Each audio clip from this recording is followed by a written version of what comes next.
ॐ सहना भवतु सहनौ भुनक्तु सह वीर्यं करवावहै तेजस्विनावधीतमस्तु मा विद्विषावहै। ॐ शान्ति शान्ति शान्तिः। श्रुतिस्मृतिपुराणानाम् आलयं करुणालयं नमामि भगवत्पादं शङ्करं लोकशङ्करं। शङ्करं शङ्कराचार्यं केशवं बादरायणं सूत्रभाष्यकृतौ वन्दे भगवन्तौ पुनः पुनः। ईश्वरो गुरुरात्मेति मूर्तिभेदविभागिने व्योमवद्व्याप्तदेहाय दक्षिणामूर्तये नमः। सच्चिदानन्दरूपाय विश्वोत्पत्त्यादिहेतवे तापत्रयविनाशाय श्रीकृष्णाय वयं नुमः। यं प्रव्रजन्तमनुपेतमपेतकृत्यं द्वैपायनो विरहकातर आजुहाव पुत्रेति तन्मयतया तरवोऽभिनेन्दुः तं सर्वभूतहृदयं मुनिमानतोऽस्मि।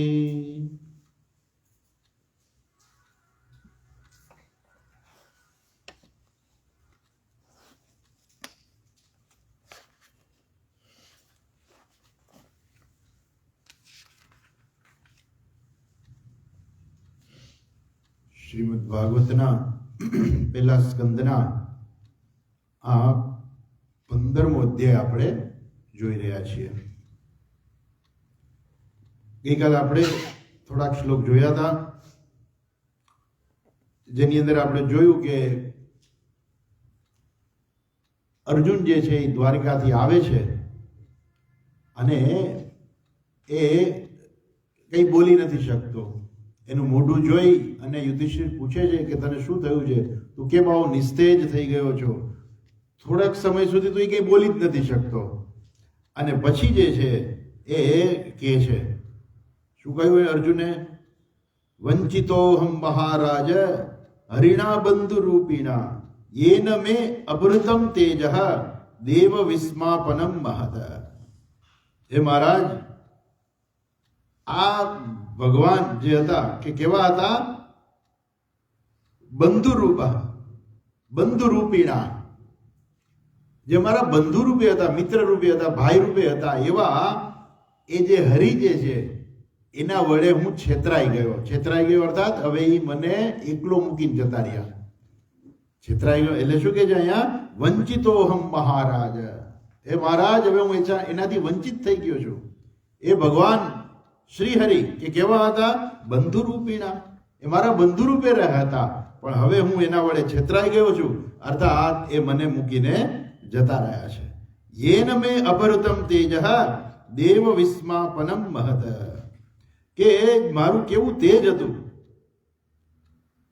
એ જે મારું મહાન તેજ હતું એ બધું તેજ જતું રહ્યું છે. એ હરિને કારણે મારામાં તેજ હતું અને એ જતા રહ્યા, મારું બધું તેજ જતું રહ્યું છે. યસ્ય ક્ષણ વિયોગેન લોકો લોકો હ્યપ્રિય દર્શનઃ ઉક્તેન રહિતો યેષ મૃતકઃ પ્રોચ્યતે યથા. આ ભગવાન વયા ગયા છે. હવે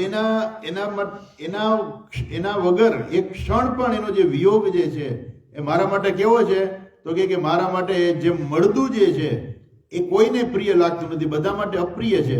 એમ મને આખી દુનિયા, આખું જગત જે છે ને એ હવે મને અપ્રિય લાગે છે, કેમ કે પરમાત્મા એ ભગવાન જે છે એ જતા રહ્યા છે. ઘણું બધું અર્જુન કહે છે, સાંભળવા જેવું છે, બધું બહુ યાદ કરે છે અર્જુન બધાને. આગળ કહે છે, આપણે આગળ જોઈએ. યત સંશ્રયા દ્રુપદ ગેહમુપાગતાનામ રાજ્ઞામ સ્વયંવર મુખે સ્મર દુર્મદાનામ તેજો હૃતમ ખલુ મયા વિહતશ્ચ મત્સ્યઃ સજ્જીકૃતેન ધનુષાધિગતા ચ કૃષ્ણા. અધિગતા ચ કૃષ્ણા. કૃષ્ણા એ દ્રૌપદીનું બીજું નામ છે.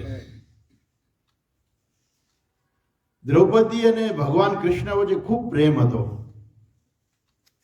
એક જગ્યાએ મેં વાંચ્યું હતું કે જેમાં દ્રૌપદી ભગવાન શ્રી કૃષ્ણ એનું કહે છે કે મારે તમારી સાથે લગ્ન કરવા છે. ભગવાન ના પાડે છે કે ના, તું મારી બેન સમાન છો, તારે મારી સાથે, તું મારી સખી છો, મારે તારી સાથે લગ્ન નથી કરવાના, પણ તું મને હંમેશા પ્રિય રહીશ, તારે લગ્ન અર્જુન સાથે કરવાના છે. ના પાડે છે ભગવાન. એટલે એનું નામ કૃષ્ણા પણ હતું. કૃષ્ણ અને કૃષ્ણા એનું નામ એક કૃષ્ણા પણ હતું.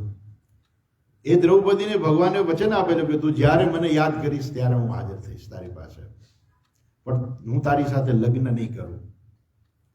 કહ્યું કે તારે અર્જુન સાથે લગ્ન કરવાના છે, પાંડવો સાથે લગ્ન કરવાના છે. અને એ અર્જુન જે છે એની સાથે લગ્ન કરવા માટે થઈને ખરેખર દ્રૌપદીનો જન્મ જે છે એ યજ્ઞમાંથી થયો છે. એટલે દ્રૌપદીનું એક બીજું નામ છે યજ્ઞસેની. દ્રુપદ રાજાએ યજ્ઞ કર્યો હતો કે એને એવા પુત્રની પ્રાપ્તિ થાય કે જે દ્રોણને મારે. અને એ યજ્ઞમાંથી યજ્ઞસેન એટલે ધૃષ્ટદ્યુમ્ન એનો ભાઈ અને દ્રૌપદી એટલે યજ્ઞસેની, એ બંને એ યજ્ઞમાંથી બહાર આવ્યા હતા, જન્મ થયો છે. અને એટલા માટે એનું નામ યજ્ઞસેન અને યજ્ઞસેની એ પડ્યું હતું. અને બીજું નામ એનું હતું કૃષ્ણા. એ દ્રૌપદી જે છે એનો સ્વયંવર રચ્યો હતો એટલા માટે જ કે અર્જુન સાથે જ એના લગ્ન થાય. એવી આખી પેલી સિસ્ટમ એને ગોઠવી દીધી દ્રુપદ રાજાએ કે અર્જુન સિવાય કોઈ એની સાથે લગ્ન ના કરી શકે.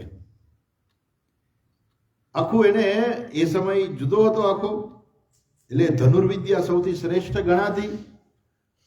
એવો શ્રેષ્ઠ ધનુર્ધર જે છે ને એ જ આ મત્સ્યવેદ કરી શકે. એટલે એને એવું બનાવ્યું કે ઉપર માછલી રાખી, નીચે એક ચક્ર ફરતું હોય અને ચક્રમાં કાણું હોય, એ કાણામાંથી જોઈને પછી પેલી માછલી વિંધવાની, પણ નિશાન પાછું એની સામે જોઈને નહીં લેવાનું.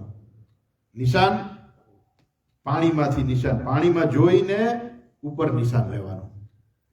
આવું અર્જુન સિવાય કોઈ કરી શકે એમ નહોતું. ભગવાન શ્રી કૃષ્ણ કરી શકે, દ્રોણાચાર્ય કરી શકે, ભીષ્મ પિતામહ કરી શકે, પણ એ કોઈ લગ્નના સ્વયંવરના એ લોકો એમાં આવવાના હતા નહીં. કર્ણ કરી શકે એમ હતો, પણ જેવો કર્ણ આવ્યો ત્યારે દ્રૌપદીએ કહી દીધું, ભગવાનને ઈશારો કરી દીધો તું ના પાડી દે.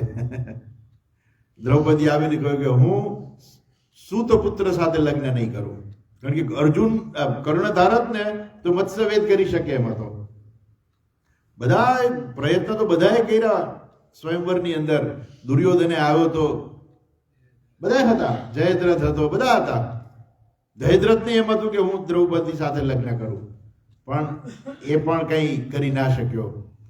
છેવટે કર્ણ જે છે, કારણ કે આ કાર્ય કર્ણ કરી શકે એમ હતો, કર્ણ આવ્યો પણ દ્રૌપદીએ ના પાડી દીધી કે હું સૂતપુત્ર સાથે લગ્ન નહીં કરું. અને એને કારણે જ કર્ણ અને દ્રૌપદી પ્રત્યે ખૂબ જ દ્વેષ હતો. એટલે દ્રૌપદી વિશે ઘણા અપશબ્દો જે કર્ણે કહેલા છે. પછી હવે એ સમયે અર્જુન જે છે, અર્જુન તો ખરેખર ત્યાં બ્રાહ્મણના વેશે આવ્યો હોય છે. અને આગલી ઘટના એવી છે કે લાક્ષાગ્રહની અંદર એ લોકોને બાળી નાખવાનો પ્રયત્ન થયો, ત્યારે એમાંથી એ લોકો ભોંયરું બનાવીને એ જંગલમાં જતા રહ્યા. એ બધું વિદુરજી એને મદદ કરી ગુપ્ત રીતે, અને એ લોકો જંગલમાં જતા રહ્યા અને સમયાંતરે એના સંપર્કમાં રહેતા હતા. વેદવ્યાસજી પણ એના સંપર્કમાં હતા, પણ ભીષ્મ પિતામહને ખબર નહોતી, કોઈ કહ્યું નહોતું ભીષ્મ પિતામહને. અને ત્યારે ભગવાન શ્રી કૃષ્ણ જે છે એ પાછા દ્રૌપદી સાથે અને દ્રુપદ રાજા સાથે એ સંપર્કમાં પણ હતા. અને જ્યારે દ્રૌપદીનો સ્વયંવર રચવાનો હતો ત્યારે કહ્યું ભગવાને કે અર્જુન જે છે એના માટે યોગ્ય છે, પણ કે પાંડવો તો દ્રૌપદ રાજાએ કહ્યું કે પાંડવો છે એ તો લાક્ષાગૃહની અંદર સળગી ગયા છે. એટલે ભગવાન કહ્યું તમે કઈ ચિંતા ના કરો, બધું સારું થઈ રહેશે એમ.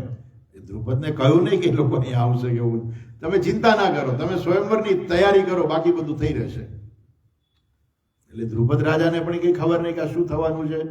અને એ લોકોએ સ્વયંવરની રચના કરી દીધી, જાહેરાત બધી થઈ ગઈ, બધા રાજાઓ રાજકુમારો બધા આવી ગયા, એક પછી એક બધા પ્રયત્ન કરે છે પણ કંઈ થતું નથી.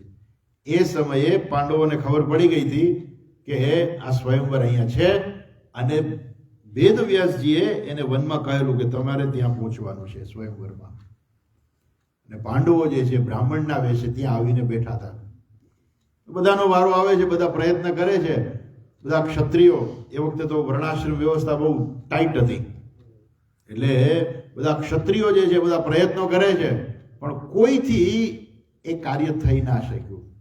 અને પછી બ્રાહ્મણો જે છે એ ઉચ્ચ જ્ઞાતિ કહેવાય એ સમયે, એટલે બ્રાહ્મણો જે છે આમાં આવી શકે, પણ એનાથી નીચેના વર્ણ જે છે એટલે કર્ણ જે છે એ સારથી પુત્ર હતો, એટલે નીચ વર્ણ હતો, એટલે એને ના પાડી દીધી કે હું એની સાથે લગ્ન નહીં કરું, સારથી પુત્ર સાથે હું લગ્ન નહીં કરું, કેમ કે વર્ણ નીચો કહેવાય. એ સમયની વાત છે, અત્યારે તો આવી કોઈ વર્ણ વ્યવસ્થા છે નહીં, પણ એ વખતે ગણાતું. બ્રાહ્મણો જે છે ક્ષત્રિય કરતા ઉચ્ચ વર્ણ કહેવામાં આવતા, એટલે બ્રાહ્મણો જે છે આ પ્રયત્ન કરી શકે.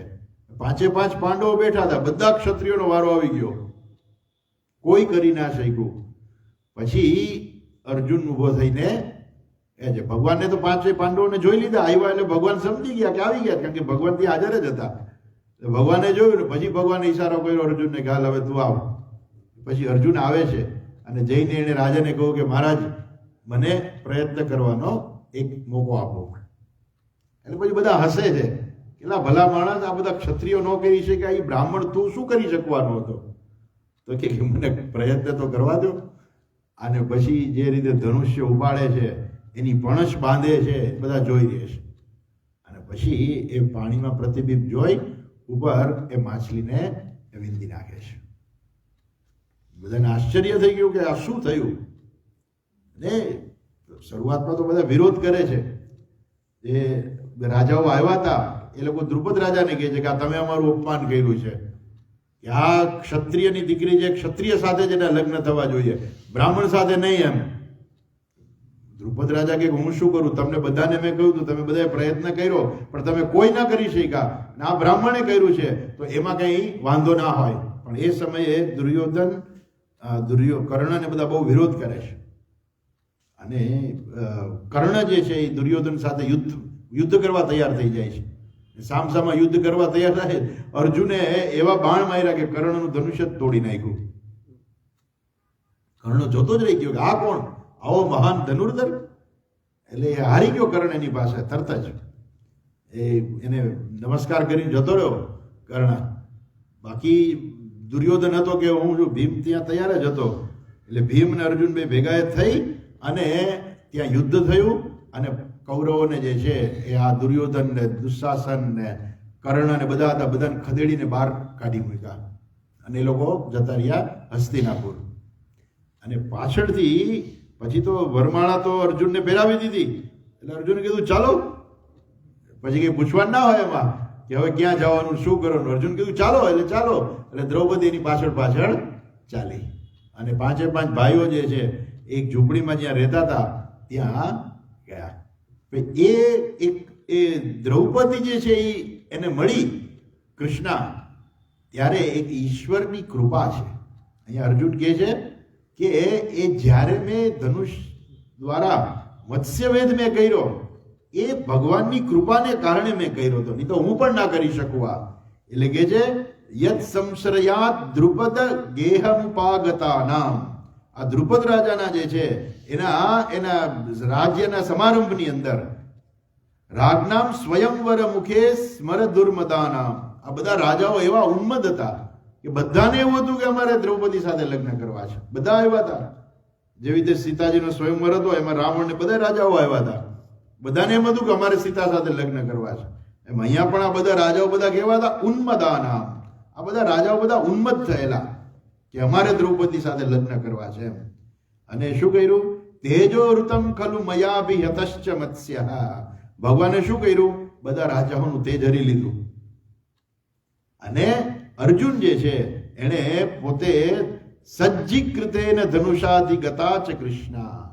એને પોતે ધનુષ્ય વડે ધનુષ્યને સજ્જ કરીને સજ્જીકૃતેન ધનુષા અધિગતા ચ કૃષ્ણા. એ દ્રૌપદી જે છે એને પ્રાપ્ત કરી. એ જે ભગવાનની કૃપાથી આ બધું થયું એ ભગવાન હવે જતા રહ્યા છે. અચ્છા, આગળ કે છે યત સન્નિધાવહમુખાંડવમગ્નયેદામ ઇન્દ્રંચ સમારગણમ તરસા વિજિત્ય લબ્ધા સભામય કૃતાદ્ભુત શિલ્પમાયા દિગ્ભ્યો હરન નૃપતયો બલિમધ્વરેતે. બીજી ઘટના યાદ કરે છે કે જ્યારે પેલા થોડોક આનો અર્થ જોઈ લઈએ. યત સન્નિધૌ અહમ ઉ ખાંડવમ અગ્નયે દામ. જ્યારે જેની સન્નિધિ માત્રથી દેવતાઓ અને એના ગણો જે હતા એને પરાજિત કરી દીધા. ઇન્દ્રંચ સ અમર ગણમ. સામર છે ને ત્યાં સ અમર ગણમ સંધિ છે. સ અમર ગણમ એટલે અમર ગણ એટલે દેવતાઓના બધા જે સાથીઓ હતા એ બધા દેવતાઓના જે ગણ હતા એ એની સાથે ઇન્દ્રને પણ તરસા વિજિત્ય. એને ઇન્દ્ર ઉપર પણ વિજય પ્રાપ્ત કર્યો. જ્યારે ખાંડવ વનનું દહન કર્યું ત્યારે એની પણ કથા એવી છે.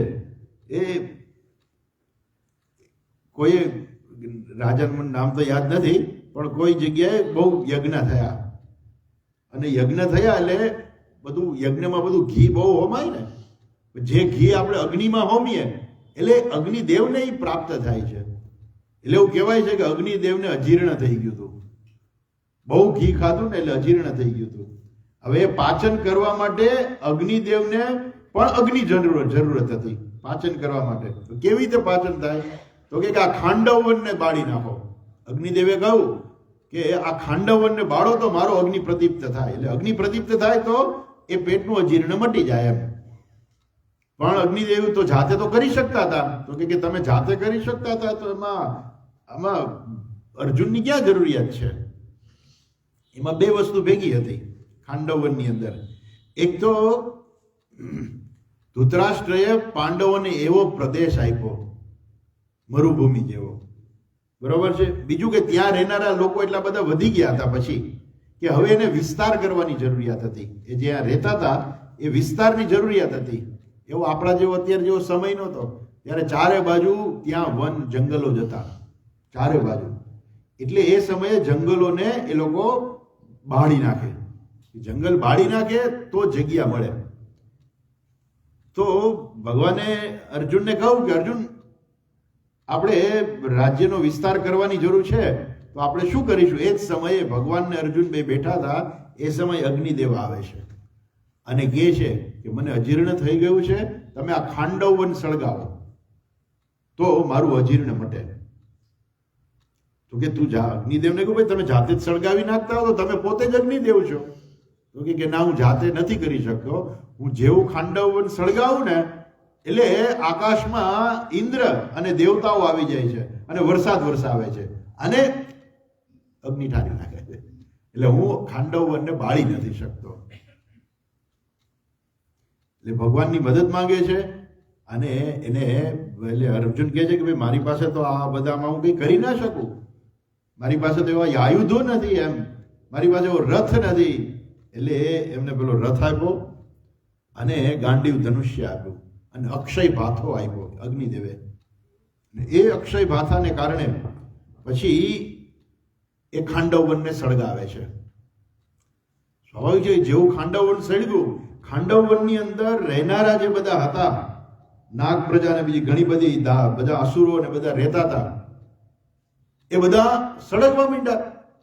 કારણ કે એ તો અંદર રહેતો તો બધું સળગવા જ માંડે ને. એટલે એમાંથી એક દાનવ જે છે મય દાનવ કરીને એ એના શરણે આવ્યો કે હું તમારે શરણે જો મારી રક્ષા કરો. અને ક્ષત્રિયનો તો ધર્મ છે કે શરણે આવે એની રક્ષા કરવાની. એટલે એને અભયદાન આપ્યું. મયદાનવને ખાંડવવન સળગાવ્યું. એટલે એના રહેલા જે પેલા હતા બધા અંદરના એ પાછા ઇન્દ્રના મિત્રો હતા. એટલે તરત જ ઇન્દ્રએ આવીને વરસાદ ચાલુ કર્યો.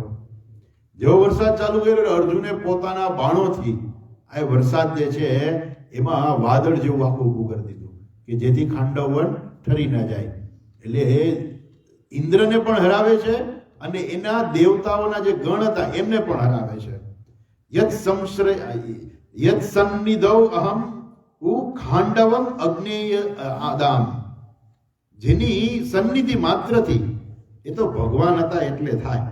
અર્જુનનું કેવું શું છે એ તો ભગવાન હતા ને એટલે હું આ ખાંડવનને બાળી શક્યો.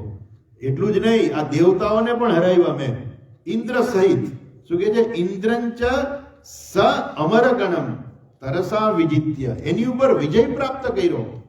દેવતાઓ પર પણ વિજય પ્રાપ્ત કરી લીધો અર્જુને અને ખાંડવનને બાળ્યું. અને એને કારણે પેલો મયદાનવ જે છે એને શરણે આવ્યો. અને જેમ કહ્યું પ્રમાણે કે એ તો શરણાગત વત્સલ, ભગવાન તો શરણાગત વત્સલ છે. અને અર્જુન જે છે એનો પણ એક નિયમ છે કે જે શરણે આવે એને અભયદાન આપવું. એટલે અર્જુને એને અભયદાન આપ્યું. પછી એ મયદાનવને અભયદાન આપ્યું. એટલે મયદાનવે કહ્યું કે મારા માટે કંઈ સેવા કયો. તમે મારું રક્ષણ કર્યું છે તો મને તમારી સેવા માટેનો કંઈક મોકો આપો. હું તમારા માટે શું કરું? એટલે એને કહ્યું કે તું એક કામ કર, સરસ મજાની સભા બનાવી દે. કે એને આ બધું આવડતું હશે એ ખબર. એટલે એને કહ્યું કે તું સભા, ઇન્દ્રપ્રસ્થ જે સભા ગૃહ છે એ ઇન્દ્રપ્રસ્થની સભા જે છે એ મયદાનવે બનાવેલી છે. લબ્ધા સભા મયકૃતાત અદ્ભુત અદ્ભુત શિલ્પ માયા. એની શિલ્પની કેવી હતી? અદ્ભુત માયા હતી. કેવી માયા? તો કે તમારે જ્યાં જેમ આપણે આજકાલ તો બધા દરવાજે આવી ગયા છે, એરપોર્ટમાં આવી ગયા છે કે તમે જાઓ એટલે દરવાજો ઓટોમેટિક ખુલી જાય. દરવાજા ઓટોમેટિક દરવાજા તો બેંકોમાં છે એવા દરવાજા. એરપોર્ટની ક્યાં વાત છે, બેંકોમાં પણ એવા દરવાજા હોય છે. તમે જાઓ એટલે દરવાજો ખુલી જાય એમ. પણ તમને અહીંયા તો કાચ હોય છે, ત્યાં તો એવા દરવાજા હતા કે ખબર જ ના પડે કે આગળ કેમ જવું. એ જાય ને દરવાજો ખુલી જાય એમ. દરવાજો દેખાતો ન હોય, પછી આગળ જેમ જાય એમ દરવાજો ખુલતો જાય.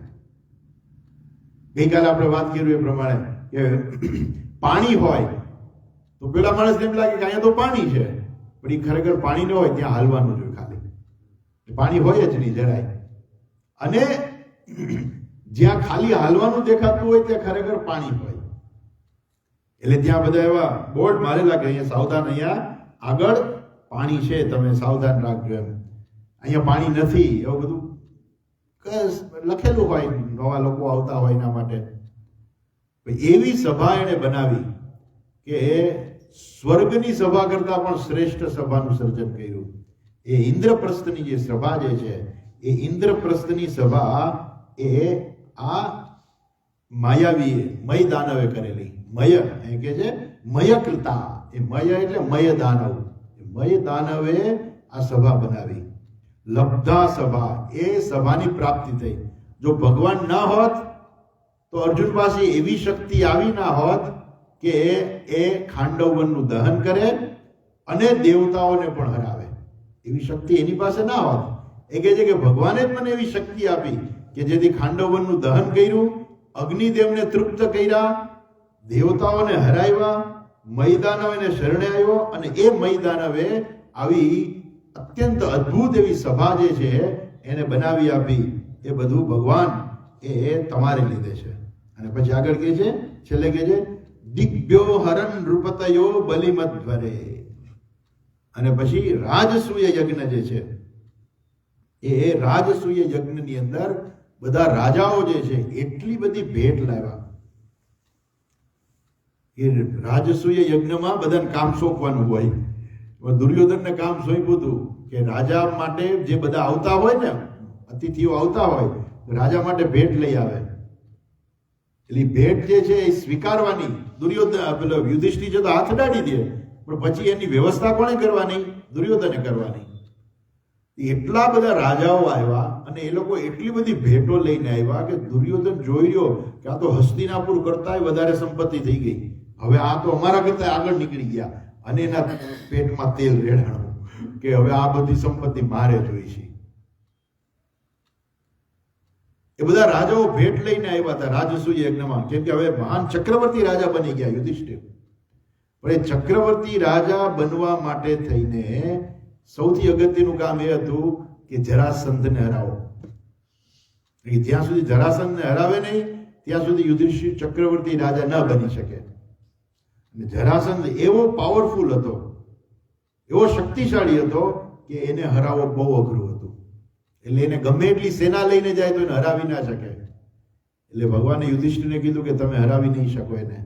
તો કે તો પછી રાજસૂય યજ્ઞ કરવાનું માંડી વાળીએ. તો કે મેં એવું ક્યાં કીધું છે કે તમે રાજસૂય યજ્ઞ ના કરો, કરો, પણ આને હરાવવાનો એક બીજો રસ્તો છે. તો કે શું છે? કે તમે મને અર્જુન અને ભીમ બે મને આપી દો, અમે ત્યાં જઈએ છીએ. એટલે અર્જુન અને ભીમને લઈ અને ભગવાન શ્રી કૃષ્ણ એ મગધમાં જાય છે. જરાસંધ જે છે એ શિવજીનો ભક્ત હતો. અને આજે તમને ખબર છે કે આપણા પૂર્વ ભારતની અંદર બધી જે છે ભૈરવની પૂજા ને બધી બહુ થાય છે. એટલે ભૈરવનો પૂજારી હતો અને એને એવું નક્કી કર્યું હતું. એટલે શું કરતો કે યુદ્ધ કરે ને રાજાને હરાવી દે, પછી હરાવી અને એ રાજાને જેલમાં પૂરી દે અને એની પાસે એની સેવા કરાવે. અને એ ભૈરવનો એક યજ્ઞ કરવાનો હતો કે જેની અંદર આ બધા રાજાઓના માથાનું બલિદાન આપવાનું હતું. એટલે બહુ ભયંકર યજ્ઞ કરવાનો હતો ભૈરવનો, અને એ યજ્ઞની અંદર આ બધા રાજાઓના માથા આપવાનો હતો. તો વિચાર કરો કે બધા રાજાઓના માથા કાપીને યજ્ઞમાં હોમવાનો હતો. એ કેવો ભયંકર એ રાજા હશે.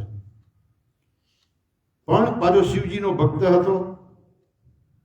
એટલે ભગવાન મગધ જાય છે અને એ જ્યારે દાન આપતો હોય છે ત્યારે એ કહે છે કે એમને ભિક્ષા જોઈએ છે, બ્રાહ્મણોને દાન આપતો.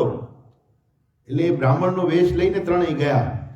અને પછી જ્યારે ભિક્ષા આપવાનો વારો આવ્યો ત્યારે એને કીધું કે અમારે ભિક્ષામાં તમારી સાથે મલ્લ યુદ્ધ કરવું છે. એટલે જરાસંધ પણ શક્તિશાળી હતો.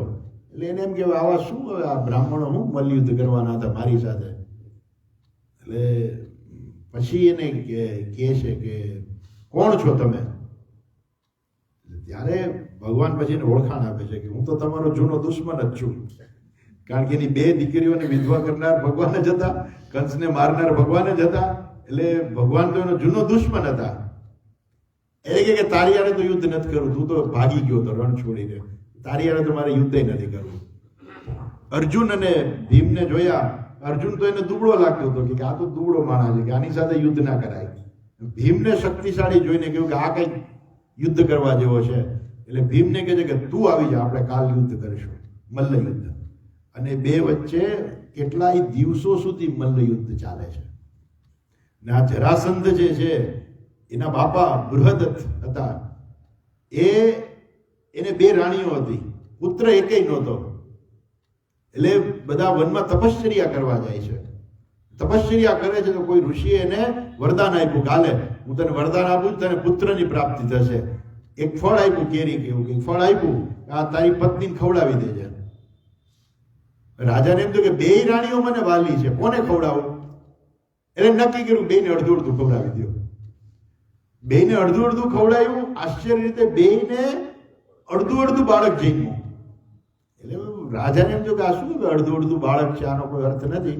એને કહ્યું કે આને બાળકને ફેંકી દો. એટલે બાળકને ફેંકી દીધું. એ સમયે આ જરા નામની રાક્ષસી હતી. એ આવા બધા એ તો માણસ ખાવ હતી. એને આ બાળક મળ્યું એટલે એમ થયું કે આવું કુમળું બાળક ખાવા મળ્યું. એટલે એને બે ઓલા કટકા હતા, એને આમ જોડ્યા તો એ જોડાઈ ગયું બાળક. બાળક જોડાઈ ગયું એટલે એને ખબર પડી કે આ કોણ છે. તપાસ કરતા ખબર પડી કે તો રાજાનું બાળક છે. એટલે જઈને રાજાને આપે છે, ખાલી આ તમારું બાળક, આ જીવ એ તો જીવે છે એમ કરીને એને આપ્યું. પછી એટલે રાજા હતા એ ખુશ થઈ ગયા એની ઉપર કે બોલ તારે શું જોઈએ છે? તો કે મારે કાંઈ જોતું નથી, મારા ઉપર મારે કારણે આ બાળક બચ્યું છે તેનું નામ મારા ઉપરથી રાખો. સારું, એટલે જરા નામની રાક્ષસીએ બાળકને બચાવ્યો એટલે એનું નામ પડ્યું જરાસંધ. અને સાંધેલો સંધાઈ ગયો જરા, એટલે બે બાળકોના જે ટુકડા હતા એ સંધાઈ ગયા એટલે એનું નામ પડ્યું જરાસંધ. અને એને કોઈ મારી શકે એવું નહોતું. કેટલા દિવસો સુધી એ ભીમ અને જરાસંધનું યુદ્ધ ચાલે છે. ભીમ થાકી જાય છે, ભગવાન સામે જોયે છે કે ભગવાન શું કરવું હવે. ભગવાન નીચે દાંતણ પડ્યું હતું, દાંતણ ચીરીને કટકા કરીને કીધું કે ના કટકા કરી નાખ આવી રીતે, તો જ મરશે, નહીં તો નહીં મરે. એ કટકા કર્યા, બે કટકા નાખી દીધા, વળી કટકા પાછા જોડાઈ ગયા. હવે શું કરવું? તો કે કટકા તો વિરુદ્ધ દિશામાં નાખ. નિશાની કરી, એક કટકો આ બાજુ, બીજો કટકો આ ઊંધા નાખ, આમ સીધે સીધા નહીં આમ. એટલે પછી એને કટકા ઊંધી દિશામાં નાખ્યા. ડાબી બાજુનો પગ હતો જે કટકો એને જમણી બાજુ નાખ્યો, અને જમણી બાજુ વાળો પગ હતો એને ડાબી બાજુ નાખ્યો. એમ કર્યું. ત્યાર પછી એ જરાસંઘ મર્યો. અને જરાસંઘ મર્યો ત્યારે બધા રાજાઓ હતા, ભગવાને બધા રાજાઓને મુક્ત કરી દીધા કે જાઓ તમે તમારા રાજ્યમાં. બધા રાજાઓ મુક્ત થઈ ગયા. આ બધાએ યુધિષ્ઠિરનું ચક્રવર્તીપણું જે છે સ્વીકાર્યું, અને યુધિષ્ઠિરના રાજસૂય યજ્ઞમાં બધા રાજાઓ આવ્યા. હવે એનો તો બધાનો જીવ બચ્યો તો બધાનો, એટલે આમે રાજા બીજા બધા રાજા તો આવ્યા જ હતા, પણ આ બધા રાજાઓ જે છે બધી અનેક પ્રકારની ભેટ લઈને આવ્યા હતા. અને એ બધી જે છે દિગ્ભ્ય હરણ નૃપતયો બલિમધ્વરે તે, એ જે છે એનો દિગ્વિજય થયો ત્યારે બધી દિશાઓમાંથી દિગ્ભ્ય બધી દિશાઓમાંથી આ બધા રાજાઓ જે છે એ રાજસૂય યજ્ઞની અંદર અનેક પ્રકારની બલિમધ્વરે એ અનેક પ્રકારની ભેટો જે છે એ લાવ્યા. અને એને કારણે એ ઇન્દ્રપ્રસ્થ જે છે એ ખૂબ ધનવાન બની ગયું. ઓકે, પણ એ બધું શેને કારણે થયું? ભગવાનને કારણે. એ ભગવાન હવે જતા રહ્યા છે. આ બધામાં એક એકમાં એ બધું લાગુ પડશે કે એ ભગવાન છે હવે જતા રહ્યા છે. આગળ કહે છે યત્તેજસા નૃપશિરોંગ્રિમહન મખાર્થે આર્યોનુજસ્તવ ગજાયુત સત્વવીર્યઃ તેનારૃતાઃ પ્રમથનાથ મખાય ભૂપાઃ યન્મોચિતાસ્તદનયન બલિમધ્વરે તે. જરાસંઘનું આના પછીના શ્લોકમાં કહે છે કે યત તેજસા નૃપશિરોંગ્રી મહન મખાર્થે. આ બધા જે છે એ રાજા હતો, એવું કહેવાય છે કે એની પાસે 10,000 હાથીઓની શક્તિ હતી જરાસંઘમાં. અને એવું બળ જે છે, એવું જ બળ તમે અમારા મોટા ભાઈ એને ગજયુત સત્વવીર્ય, તમે એને એવું 10,000 હાથીનું બળ એને અપાયું કે જેથી જરાસંઘને મારી શકે. તેન આરુતાહ પ્રમથનાથ મખાય ભૂપાહ. આ ભૂપાહ આ બધા રાજાઓ જે છે એને કારણે જ એ લોકો શું છે એ બધી ભેટો લાવ્યા હતા. અને યન્મોચિતાસ તદનયન બલિમધ્વરે, એ લોકો જે છે ભગવાને બધા રાજાઓને છોડાવ્યા અને એ તમારા રાજસૂયને, એટલે અર્જુન યુધિષ્ઠિરને કહે છે કે તમારા રાજસૂય યજ્ઞની અંદર એ બધા રાજાઓ છે અનેક પ્રકારની ભેટ લાવ્યા હતા. પણ એ કેવી રીતે શક્ય બન્યું? એ ભગવાને ભીમને એવી શક્તિ આપી 10,000 હાથી જેવી કે જેથી ભીમ છે જરાસંઘને મારી શકે. અને એને કારણે આ બધું થયું. આગળ જોઈએ.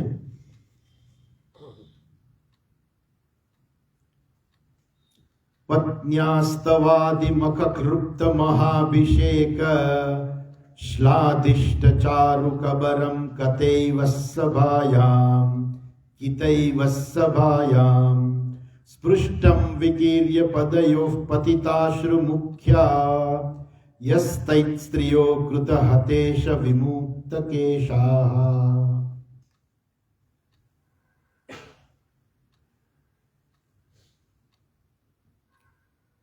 પત્ન્યા તવ અધિમખ ક્લુપ્ત મહાભિષેક શ્લિષ્ટ ચારુ કબરમ કતૈવ સભાયામ સ્પૃષ્ટમ વિકીર્ય પદયો પતિતાશ્રુ મુખ્યા. યાદ કરે છે કે જ્યારે આ રાજસૂય યજ્ઞ થયો ત્યારે દ્રૌપદી જે છે એ દ્રૌપદી એની મહારાણી છે અને એને કારણે એ તો તમે વિચાર તો કરો, આ જે સમ્રાટ હોય યુધિષ્ઠિર, એ સમ્રાટની રાણી પત્ની જે છે દ્રૌપદી રાણી મહારાણી, એ દિવસે કેવી તૈયાર થઈ હશે?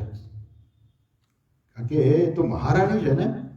તો એ કહે છે કે એના જે છે એના વાળ જે છે, એનો કેશ કલાપ જે છે એટલો શ્રેષ્ઠ હતો, પણ એ જ કેશ કલાપ જે છે, આવો સરસ કેશ કલાપ જે છે, એને હાથ લગાડવાનો પ્રયત્ન દુશાસને કર્યો. જ્યારે પેલું જુગાર રમે છે એ લોકો, એમાં છેવટે દ્રૌપદીને હારી જાય છે એટલે પેલા દૂતને મોકલે છે કે જા તું દ્રૌપદીને બોલાય અહીંયા અને એને કહે કે તારા પતિ છે ને તને હારી ગયા છે અને હવે તું અમારી દાસી છો, એટલે હાલ તું અહીંયા સભામાં આવ, એવું કહે છે. પેલો દૂત એને કહે છે કે મહારાજ, એમ કે મહારાજ યુધિષ્ઠિર જે છે એ દૂતની અંદર તમને હારી ગયા છે અને દુર્યોધન જે છે તમને સભામાં બોલાવે છે, હવે તમે દાસી બની ગયા છો, તમને પણ હારી ગયા છે. એટલે દ્રૌપદી એવું કહે છે કે મહારાજા યુધિષ્ઠિર જે છે એ પહેલા પોતાની જાતને હાર્યા હતા કે પહેલા મને હાર્યા હતા? પહેલા દાવમાં એને મને લગાડી હતી કે પહેલા પોતાની જાતને હાર્યા હતા? સત્ય એ હતું કે યુધિષ્ઠિર જે છે એ ભાન ભૂલતા જાય છે, જુગાર રમતા રમતા ભાન ભૂલતા જાય છે, એને પોતાના ભાઈઓને મૂકે છે અને છેવટે એને પોતાની જાતને પણ મૂકી દે છે અને પોતે બધું હારી જાય છે. ત્યારે એણે દુર્યોધનને કીધું કે હું બધું હારી ગયો છું, અમારી પાસે કાંઈ રહ્યું નથી, હવે અમે તમારા દાસ બની ગયા છીએ. ત્યારે દુર્યોધન કહે છે કે ના, હજુ એક છેલ્લો દાવ બાકી છે, હજુ તમારી પત્ની દ્રૌપદી જે છે એને તમે હાર્યા નથી, હવે છેલ્લો દાવ કે આમાં કાં તમે દ્રૌપદીને હારી જાઓ અથવા તમે બધું પાછું લઈ લ્યો. એક જ દાવ છેલ્લો, આ દાવમાં તમે દ્રૌપદીને મૂકો અને બીજાની અંદર તમે જેટલું હાર્યા છો એ બધું. આ દાવ જો તમે જીતી જાઓ તો તમને બધું પાછું, અને આ દાવ તમે હારી જાઓ તો તમે દ્રૌપદીને પણ હારી જશો અને દ્રૌપદી અમારી દાસી બની જશે. આ કહેવત છે ને કે હાયરું ચોગારી બમણું રમે, આ કહેવત. એ સમયે યુધિષ્ઠિર ભાન ભૂલી જાય છે અને દ્રૌપદીને પણ દાવમાં લગાડી દે છે. એ તો સ્વાભાવિક છે કે પેલો શકુની જે છે તો પાસા નાખવામાં બહુ હોશિયાર હતો, એ શકુનીએ પાસા નાખ્યા અને યુધિષ્ઠિર છે એ હારી ગયા દાવ. એટલે એને કહ્યું કે હવે અમે દ્રૌપદી જીતી ગયા છીએ અને હવે દ્રૌપદી અમારી દાસી છે અને એ દાસીને મહેલમાં રહેવાની કોઈ છૂટ નથી, એવી રીતે એ દાસીને લઈ આવો અહીંયા. અને પેલા દૂતને મોકલે છે કે જા લઈ આવો. ત્યારે દ્રૌપદીને પૂછે છે કે પેલા યુધિષ્ઠિર પોતાની જાતને હાર્યા હતા કે પેલા મને હાર્યા હતા? પેલો દૂત કહે છે કે મને કાંઈ ખબર નથી. દૂતને એમ કરીને પૂછવા પાછો મોકલે, જા તું પૂછી આવ. એટલે દૂત આવીને પૂછે છે કે ભાઈ આ જે દ્રૌપદી એમ કે આવું પૂછાયું છે, તો કે જવા દે તારું કામ નથી, તું નહીં લઈ આવી શક. એટલે એમ કરીને દુશાસનને મોકલે છે કે જા તું લઈ આવ. પેલો દુશાસનને કહે છે કે તું મને હાથ અડાડતો નહીં, કે તું તો હવે મારી દાસી બની ગઈ છો. એ દુશાસન દુર્યોધનનો જ ભાઈ હતો, એટલે એને કહે છે કે તું તો અમારી દાસી બની ગઈ છો, હાલ. એમ કરીને પેલી કે ના ના ના ના હું નહીં આવું. પેલીને એના વાળ પકડીને ઢસડીને લઈ આવે છે. એ જે વાળને પકડે છે ત્યારે શું થાય છે? અહીંયા કહે છે કે પત્ન્યાસ્તિવી મહાભિષેક કબરમ કતૈવ સભાયામ પતિતાશ્રુ મુખ્યા સ્પૃષ્ટમ વિકીર્ય પદયો પતિતાશ્રુ મુખ્યા. ત્યારે એની આંખમાંથી, દ્રૌપદીની આંખમાંથી આંસુ પડે છે અને એ આંસુ પડે છે એના પગમાં પડે છે. એટલે મોઢા ઉપરના આંસુ જે છે એ પગમાં પડ્યા અને ભગવાનને યાદ કરે છે કે ભગવાન જો આવી મારી હાલત થઈ એમ. એ જ ભગવાને શું કર્યું કે ભગવાન જે છે દ્રૌપદીના આંસુ જોઈ ન શક્યા અને પેલો દુશાસન જેવો એને ઢસડીને લઈ આવે છે ને એની સાડી ખેંચે છે, ત્યારે પહેલા તો દ્રૌપદી બધાને વિનંતી કરે છે કે મને બચાવો. તો વિચાર કરો કે આ પરિસ્થિતિ કેવી હશે, એ સમય કયા પ્રકારનો હશે કે કોઈ કાંઈ નથી કરી શકતા. આવા મહાન ધર્મજ્ઞ શાસ્ત્રજ્ઞ ભીષ્મ પિતામહ પણ બેઠા હતા. એને ખબર નથી પડતી કે મારે શું કરવું. આટલું જ્ઞાન, આટલું શાસ્ત્રનું જ્ઞાન, આટલી શક્તિ, આટલા મોટા વડીલ, એને રાજસભાની અંદર ખબર નથી પડતી કે આ સમયે મારે શું કરવું જોઈએ. કેમ કે યુધિષ્ઠિર જે હારેલા છે યુદ્ધમાં, પણ છતાંય એક સ્ત્રીની લાજ જે છે એ અગત્યની છે. એને ખબર નથી પડતી કે શું કરવું. એક સૌથી શ્રેષ્ઠ હતો ભીમ. ભીમ છે ને બહુ આપણે એમ કહીએ ને કે સ્પષ્ટ વક્તા હતો અને પરિસ્થિતિ અનુસાર નિર્ણય કરનાર હતો. અને એ જ સમયે એને ઊભા થઈને એને પ્રતિજ્ઞા કરી કે ભલે દુર્યોધન એની જાંઘ ઉપર બેસવાનું કીધું દ્રૌપદીને, એ તો દાસી છે, મારી જાંઘ ઉપર બેસાડો. એ દુર્યોધન પ્રતિજ્ઞા કરે છે કે તારી જાંઘને ભાઈને માર્યા વગર, તોડ્યા વગર જો હું મરું તો ભગવાન મને સ્વર્ગમાં તમે મને પ્રવેશ નહીં આપતા. પ્રતિજ્ઞા કરેલી ત્યારે એને. એ જ ભગવાન પ્રતિજ્ઞા છેલ્લે એને યાદ કરાવે છે અર્જુન ભીમને કે તારી આ પ્રતિજ્ઞા છે, તું તારી પ્રતિજ્ઞાને યાદ કરી અને દુર્યોધન એને જાંઘ તોડી તારી પ્રતિજ્ઞા પૂરી કર. અને પછી દુર્યોધનને મારે છે ત્યાં છેલ્લે મહાભારતના યુદ્ધમાં.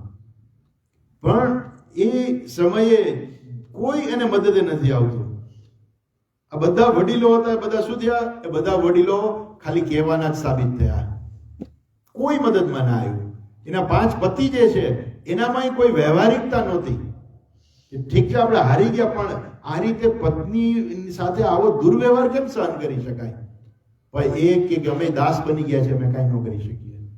એ માનસિક રીતે જે છે, માનસિક રીતે પણ એ પરિસ્થિતિ અનુસાર એવા થઈ ગયા હતા કે કાંઈ નથી કરી શકતા. પણ દ્રૌપદીને તો પોતાની લાજ બચાવી છે ને. કોઈને આવ્યું મદદે. ભીષ્મ પિતામહને કહે છે, ધૃતરાષ્ટ્રને કહે છે, દ્રોણાચાર્યને કહે છે કે તમે તો એના આચાર્ય છો. ભીષ્મ પિતાને કહે છે કે તમે તો આખા કુટુંબના વડીલ છો, તમારી પાસે કોઈ કાંઈ ના કરી શક્યું. અને છેવટે એ ભગવાનને યાદ કરે છે અને એની આંખમાંથી જે આંસુ પડે છે, પત્ન્યાસ્તવાથી મખકૃત મહાભિષેક શ્લાધિષ્ટ ચારુ કબરમ કતૈવ સભાયામ. જે એના વાળ એ સભાયામ, સભાની અંદર જે એના વાળ જે છે એ તૈયાર થયેલી એ વખતે ઇન્દ્રપ્રસ્થની સભાની અંદર, અને એ જેના સુંદર એવા વાળ એ ખૂબ સરસ રીતે તૈયાર થયેલા, એ વાળ જે છે એ દુષ્ટ જે છે પેલા એ ખેંચેલા, ત્યારે એની આંખમાંથી જે આંસુ પડ્યા એ ભગવાન સહન ન કરી શક્યા. અને એ વખતે શું થયું? એના પાપને કારણે, દુર્યોધન અને દુશાસનના પાપને કારણે શું થયું? તો કહે છે કે એની બધી સ્ત્રીઓ જે છે ને બધી વાળ વગરની થઈ ગઈ. વાળ વગરની થઈ ગઈ એટલે શું? એના બધાના પતિઓને ભગવાને મારી નાખ્યા. મહાભારતના યુદ્ધની અંદર એ 100 ભાઈઓ હણાઈ ગયા. અને એની બધી પત્નીઓ જે છે અહીંયા શું કહે છે? હતેશ વિમુક્ત કેશાહ.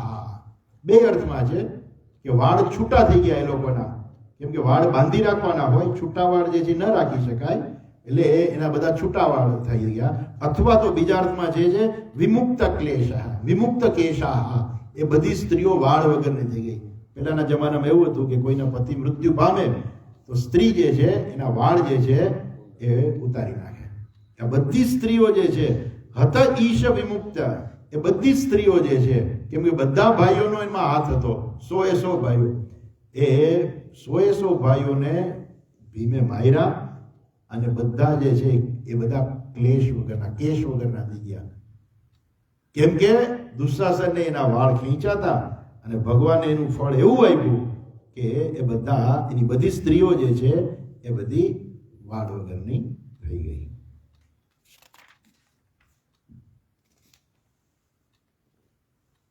એટલે એ ભગવાન જે છે કે જેને અમારું રક્ષણ કર્યું, જેણે દ્રૌપદી સામે આટલો બદલો લીધો, દ્રૌપદી સામે આવું કર્યું, તો એને ફળ જે છે ભગવાને એવું આપ્યું એ બધી સ્ત્રીઓના પતિ જે છે મરી ગયા. ભગવાન દરેક જગ્યાએ પોતાના ભક્તનું રક્ષણ કરે છે. જો આમાં દરેક જગ્યાએ તમે આમ જુઓ તો જો 7મા શ્લોકમાં પણ જે છે એ દ્રૌપદી આવી, અહીંયા પણ દ્રૌપદી આવી, હજુ પાછળના શ્લોકમાં છે એમાં પણ દ્રૌપદી સેન્ટરમાં છે. જો શું કહે છે 11મા શ્લોકમાં કહે છે યો નો જુગોપવનમેત્ય દુરંત કૃચ્છાદ દુર્વાસસોરી વિહિતાદયુતાગ્ર ભુગ્યઃ શાકાન્ન શિષ્ટમુપયુજ્ય યત સ્ત્રીલોકીમ તૃપ્તામમસ્ત સલિલે વિનિમગ્ન સંઘઃ. દુર્વાસા ઋષિ થઈ ગયા, મહાન તપસ્વી હતા, શિવજીનો અવતાર પણ કહેવાતા, અને અત્યંત ક્રોધિત થઈ જતા, અને પાછા સંતુષ્ટ પણ પાછા થઈ જતા, એવું નહીં, પણ ગુસ્સાવાળા બહુ જ હતા. જો કોઈ ભૂલ કરે એટલે ગયા. હવે એમાં એક વખત દુર્વાસા ઋષિ હસ્તિનાપુર આવ્યા, પણ ક્યારે આવ્યા? પાંડવો વનમાં હતા, કારણ કે દુર્યોધને તો હરાવી દીધા હતા પાંડવોને, એટલે એ લોકો તો 14 વર્ષના વનમાં હતા, 12 વર્ષના વનમાં હતા. અને દુર્વાસા ઋષિ જે છે એ આવ્યા, પણ દુર્વાસા ઋષિ પાછા કેવા હતા તો કે છે દુર્વાસસઃ એ કેવા છે યોનો જુગુપ વનમેત્ય દુરંત કૃચ્છાત દુર્વાસસો અરી વિહિત યુતાગ્ર ભુગ્યઃ. એ કેવા હતા? એના 10,000 શિષ્યો હતા, અને એ હંમેશા શિષ્યોની સાથે જ જાય અને શિષ્યોની સાથે જ જમે. એટલે બધા 10,000 શિષ્યોની સાથે જમવા બેસે. એટલે હસ્તિનાપુર આવ્યા, દુર્યોધનને તો ખબર કે આમાં આપણે કઈ બોલાય નહીં, એટલે એને ખૂબ સારી રીતે બધાને જમાડ્યા, એને પોતે પીરસ્યું અને સેવા કરી, અને દુર્વાસા ઋષિ છે એ ખુશ થઈ ગયા દુર્યોધન ઉપર કે દુર્યોધન તે બહુ સારી મારી સેવા કરી છે, બોલ તારી કઈ ઈચ્છા હોય તો કે. તો કે ભગવાન મારી એટલી જ ઈચ્છા છે. દુર્યોધન આમ અંદરથી તો પાપી હતો અને દેખાવ સારો કરે, એટલે એને કહ્યું કે ભગવાન હું તો જેટલો શ્રદ્ધાવાળો છું એના કરતા મારા મોટા ભાઈ યુધિષ્ઠિર જે છે એને તમારામાં અત્યંત શ્રદ્ધા છે, એ ખૂબ ભક્તિભાવ વાળા છે. તો કે આવું મને ખબર છે, એ બહુ ભક્તિભાવ વાળા. મારી ઈચ્છા એવી છે કે એક વખત તમે ત્યાં પધારો વનમાં, એ અત્યારે વનમાં છે, તમે ત્યાં પધારો, પણ સાથે સાથે એક વિનંતી છે કે દ્રૌપદીને બહુ તકલીફ ન થાય ને, એટલે એ લોકો જમી લે ને પછી તમે જાજો. દુર્યોધનને બધી ખબર હતી. શું ખબર હતી? કે પાંડવો જંગલમાં રહેવા ગયા ત્યારે એમને ભોજનનું શું થશે એવી ચિંતા થતી હતી. રોજ રસોઈ કરવાની બધું કેવી રીતે જંગલમાં કરવું. એ લોકો સૂર્યની આરાધના કરે છે, અને ભગવાન સૂર્યએ એને એક અક્ષય પાત્ર આપ્યું અને કહ્યું કે આમાંથી તમારે જેટલું જમવું હોય ને એટલું નીકળશે. દ્રૌપદીને રોજ રસોઈ કરવાની કોઈ ચિંતા જ નહીં, આમાંથી જેટલું રસોઈ જેટલી જોઈને બધી રસોઈ અંદરથી નીકળશે. એટલે પાંડવોને કોઈ પણ જાતનું ખાવાનું કોઈ ચિંતા જ નહીં. પણ શરત એવી હતી કે દ્રૌપદી જમી લે છેલ્લે, પછી એમાંથી કાંઈ ન નીકળે. એટલે આજે આપણા ઘણા બધા ઘરોની અંદર એવો નિયમ હોય છે કે ઘરમાં પેલા પતિ બાળકોને બધા જમી લે ને પછી ઘરની સ્ત્રી જમે. મેં જોયું છે ઘણા ઘરની અંદર આવો રિવાજ હોય છે. જરૂરિયાત નથી આવા રિવાજની, પણ અહીંથી આવ્યું છે આ બધું કે ઘરની સ્ત્રી જમી લે ને પછી કાંઈ વધે નહીં. એટલે એ અક્ષય પાત્રની અંદર એવા આશીર્વાદ હતા કે દ્રૌપદી જમી લે ને, દ્રૌપદીને જમવું હોય એટલે એના માટે અંદરથી રસોઈ તો એને કાઢવી પડે. એ પોતાના માટે રસોઈ કાઢી લે પછી અંદર કાંઈ વધે નહીં, પછી બીજા કોઈ જમે એવી કોઈ રસોઈ અંદરથી નીકળે નહીં. અક્ષય પાત્ર સાફ થઈ જાય, વાત પૂરી થઈ ગઈ. દુર્યોધનને આ બધી ખબર હતી, એટલે એને કહ્યું, કારણ કે એને એ ખબર હતી કે અક્ષય પાત્ર હતું એટલે પાંડવો ખાલી પોતે ન જમતા હોય કે આ તો અક્ષય પાત્ર છે, એમાંથી જો એટલી રસોઈ નીકળે, એટલે વનમાં બીજાને જમાડતા તો હશે જ. બીજા બધા જે લોકો આવતા હોય, કારણ કે એ લોકો રહેતા હતા તો યુધિષ્ઠિરને બધાને પ્રિય હતા, એટલે એને કેટલા બધા લોકો મળવા આવતા હોય, તો એ બધાને જમવાનું શું થાય? અક્ષય પાત્ર હતું, બધાને જમાડવાનું મળી જાય. દુર્યોધનને ખબર હતી, એટલે એને નક્કી કર્યું કે આને કઈ ફસાવી દો હરકી રીતે. એટલે એને શું કહ્યું કે દ્રૌપદીને બહુ તકલીફ ન થાય ને, એટલે તમે દ્રૌપદી જમી લે ને પછી તમે જાજો. બહુ પાકો હતો દુર્યોધન, એટલે આવું માંગ્યું એને પાછું કે મારી આવી ઈચ્છા છે કે તમે પછી જાજો એમ. કે સારું. એટલે દુર્વાસા ઋષિ જે છે એના 10,000 શિષ્યોને લઈ અને યુધિષ્ઠિર પાસે આવે છે. જેમ દુર્યોધને કહ્યું તે પ્રમાણે કે એવી રીતે ગયા કે દ્રૌપદીએ પણ જમી લીધું ભાઈ. અને પછી જઈને એને કહ્યું યુધિષ્ઠિરને કે અમારા માટે તમે ભોજન બનાવો અને અમે સ્નાન કરીને આવીએ. એ દુર્વાસા ઋષિની ખબર તો પડી જશે કે આની પાસે અક્ષય પાત્ર છે, નહીં તો એ ન જાય ને કે આવા જંગલમાં રહેતા હોય એકલા માણસો, એની પાસે 10,000 શિષ્યોને લઈને જાવ શું થાય? પણ એને ખબર હતી કે એની પાસે અક્ષય પાત્ર છે, પણ આ ખબર નહોતી કે દ્રૌપદી જમી લે પછી નો નીકળે. એ દુર્વાસા ઋષિને ખબર નહોતી. અને આ દુર્યોધન એનો લાભ લઈ લીધો અને કહ્યું કે જાઓ તમે, એની પાસે તો અક્ષય પાત્ર છે, જો એટલું ભોજન નીકળે અંદરથી, તમારે કઈ ચિંતા જ નથી, તમે અમારા ભાઈ યુધિષ્ઠિર પાસે જાઓ. આવ્યા કે અમે સ્નાન કરીએ, બપોરની સંધ્યા કરીને આવીએ છીએ. એ પાછી પેલા ઋષિ હતા, શિષ્યો સાથે હતા, બરાબર ત્રિકાળ સંધ્યા કરતા. ત્રિકાળ સંધ્યા 3 વખત સ્નાન કરીને, એટલે એ લોકોએ કહ્યું કે અમે સ્નાન કરીને આવીએ છીએ નદીમાં. બધા સ્નાન કરવા ગયા.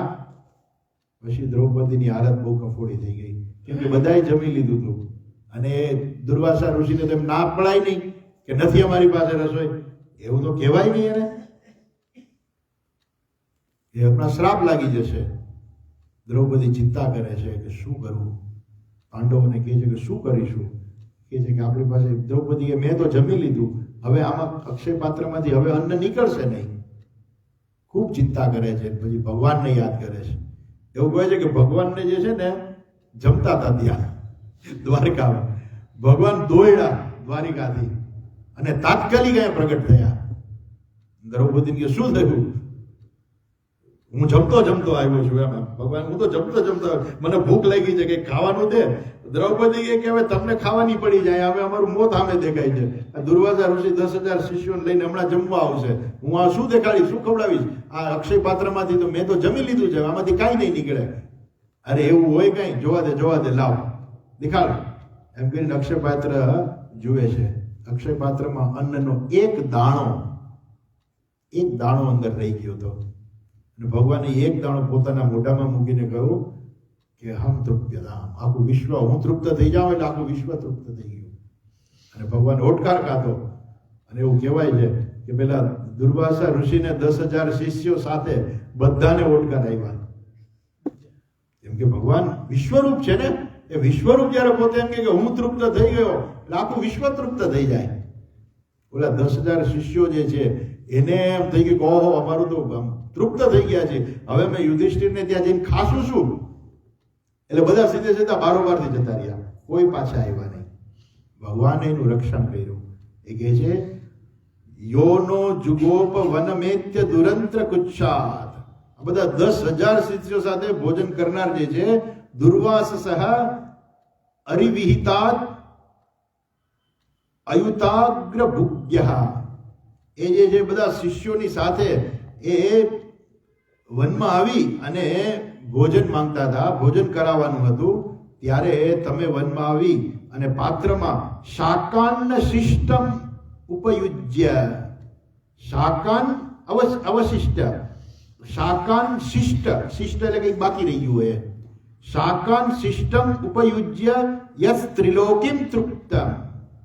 જે પોતે એક દાણો મોઢામાં મૂકીને કીધું કે એ ત્રિલોકી તૃપ્તમ, આ ત્રિલોકી છે એ ભગવાન તૃપ્ત થઈ ગયા એવું બોલ્યા. અને બધા શું થઈ ગયું? અતસ્ત સલિલે વિનિમગ્ન સંગહ. એ સલિલે એટલે નદીમાંથી જે લોકો નાવા ગયા હતા, એ જળમાં સ્નાન કરનારા કરતા જે દુર્વાસા ઋષિના શિષ્યો બધા જે છે, દુર્વાસા ઋષિ સહિત બધા લોકો જે બધા તૃપ્ત થઈ ગયા અને એ લોકો બારોબારથી જ જતા રહ્યા. અને બારોબારથી જતા રહ્યા અને એને કારણે એ પાંડવો અને દ્રૌપદી એ દુર્વાસા ઋષિના શ્રાપથી બચી ગયા. દુર્વાસા ઋષિ બહુ ગુસ્સાવાળા હતા. આવશે દ્વારિકાની અંદર છે જ, આજે છે. દુર્વાસા ઋષિ એક વખત દ્વારિકા આવ્યા એટલે બધા ગયા ભગવાન બધા કે ચાલો ચાલો અમારા રાજ્યમાં.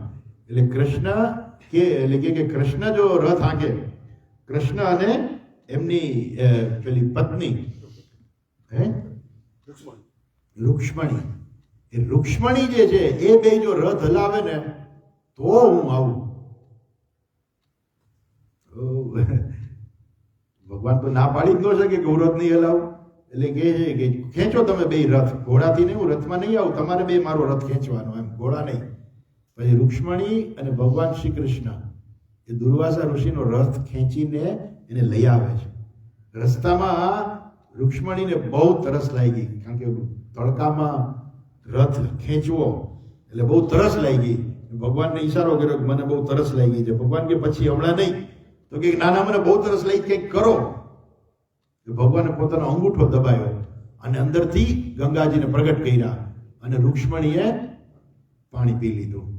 અને દુર્વાસા ઋષિને ખબર પડી, હા કે મને પાણી આપ્યું નથી ને મારે પેલા તમે પાણી પી લીધું, જા તારો અને કૃષ્ણનો બેનો વિયોગ થઈ જશે.